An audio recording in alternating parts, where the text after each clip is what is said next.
好，宠粉的仪态又来了。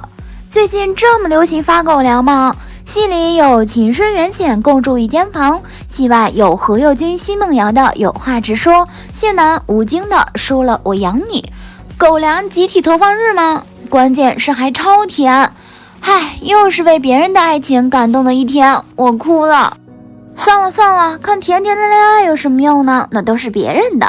恋爱之前，我们先来学学别人的撩汉小技巧吧，毕竟撩到手才是正事儿。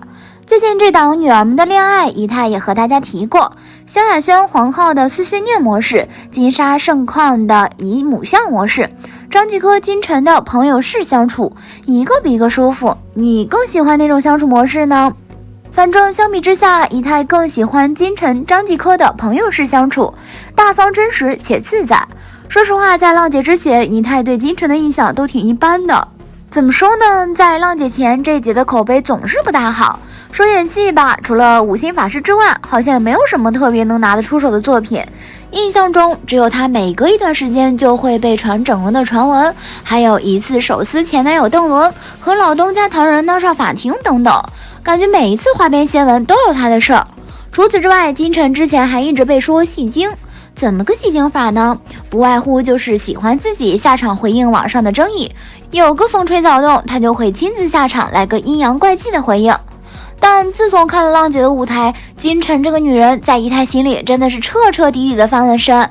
在浪姐舞台上翩翩起舞的她是娇美的、魅惑的、风情万种的，她好像真的更适合在舞台上发光发亮，怪不得能让那么多小哥哥上头，一点都不意外，真的就是美。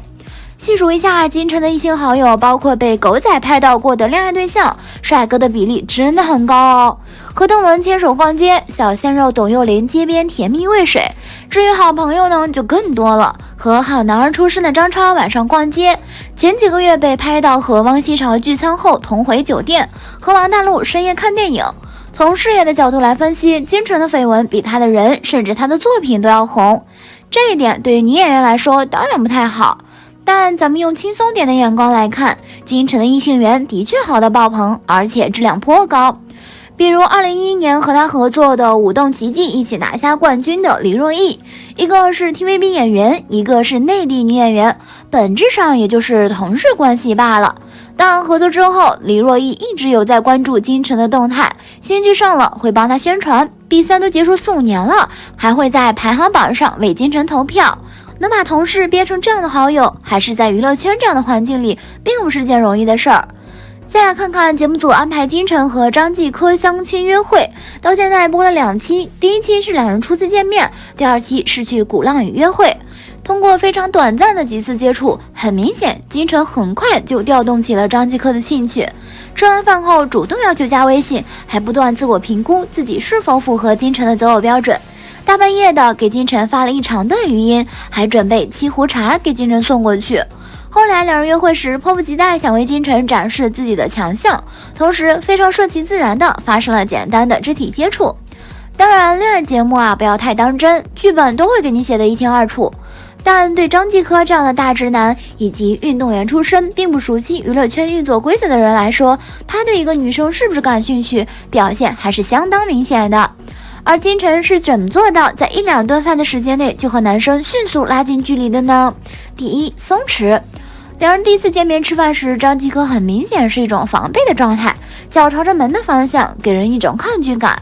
但金晨呢，就整个人比较松弛，除了一开始有些紧张，眼神魂闭之外，其他时间都能大大方方的看着对方讲话。吃东西的时候吃得非常专注和认真，也毫不扭捏。第1次张继科有点不适应金晨吃饭的样子，但第2次就已经说要记录下我们晨晨的表情。第2，主动找话题，一点都不尴尬。2人在一起吃饭的时候，金晨一直是主导话语权的那一个。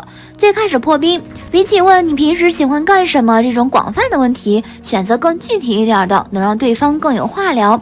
比如金晨选择的是问张继科为什么回来厦门很多次，顺利就引出了乒乓球基地在厦门，然后就聊起了2人的行程安排。再来看看之前金晨和董又霖的约会，董又霖表现得很紧张，一直低头不敢看金晨，但金晨依然微笑着大大方方地看向对方，比埋头专注的吃东西要好多啦。第3，小称呼。集美们，这是历年真题啊，杨幂也用过，赶快拿出你的小本本，记住哦。真正男子汉里，杨幂给教官起小绰号叫小薇薇，教官愣了几秒，反问他叫我什么？注意眼神，杨幂有点不好意思，又带着狡黠的感觉说小薇薇。金晨也有用到这一招，但他的聪明之处就在于，对于可能没那么感冒的男生，他可以迅速的通过称呼就给对方界定了朋友的界限。在餐厅两人初见时，金晨就说这不是我张哥吗？一顿饭之后，金晨改叫张继科为大舅。第4点也是高阶玩法，那就是通过小游戏迅速升温。等菜过程中，两人都玩手机，等得很无聊。金晨主动提出打赌，在3点18之前上菜就由张继科请客，在3点20之后上菜就由金晨请客。后来两人在车里聊天，张继科说他有时候完全不想讲话，金晨立刻又提出来一个游戏，现在开始2个人谁先说话谁是小狗。比摆之后，金晨快乐自己玩自己的，张继科没忍到几分钟就开口了，称呼也由之前的金晨变成了晨晨。哎，是我不配了。跳舞的时候是会发光的大姐姐，私下又是爱笑爱闹接地气的小姐姐，试问哪个男人不会对这样的女生动心呢？对付钢铁直男必须一来一个准儿。姐妹们，金晨的撩汉秘籍学到没？赶快行动起来吧，再不出手，帅气小哥就真的和你没啥关系啦。好了，今天的视频呢就分享到这里啦。如果喜欢C台的视频，就请多多点和关注，C台每天都会更新精彩娱乐资讯哦。